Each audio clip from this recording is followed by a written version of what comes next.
système géoradar, c'est une technologie et une approche que les archéologues peuvent utiliser pour identifier des éléments souterrains, pour nous aider à donner une idée où on doit chercher pour des traces d'une occupation. Donc, en archéologie, le géoradar est particulièrement utile parce que, comme on connaît, pour les traces archéologiques sont parfois enterrées profondément, des fois.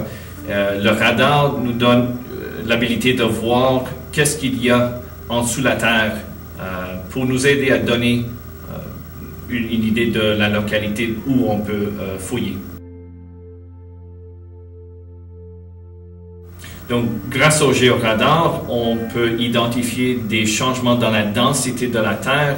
On peut voir peut-être des bouleversements des éléments ou des objets tels que des murs ou des foyers qui sont vraiment enterrés.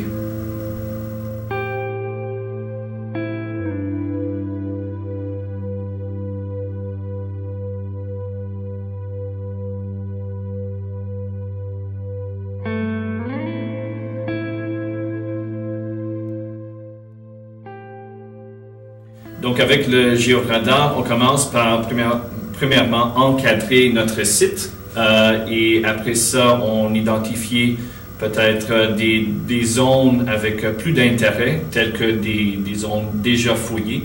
On essaie de mettre une grille par terre et suivre dans une locale plus intensivement avec le géoradar. Donc, ensuite de la collecte de données, on passe à l'étape de l'analyse et on télécharge les données avec des logiciels spécialisés et on peut regarder et analyser en détail vraiment la signature que le géoradar capture. Donc, à la Maison Nivard de Saint-Dizier, on espère d'utiliser les travaux déjà faits comme un point de départ pour nos recherches.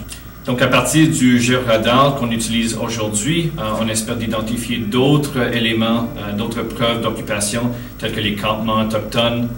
Et plus utile sera vraiment des lithiques, des outils utilisés par ceux et celles qui ont occupé cette zone, comme les pointes de flèche et autres éléments.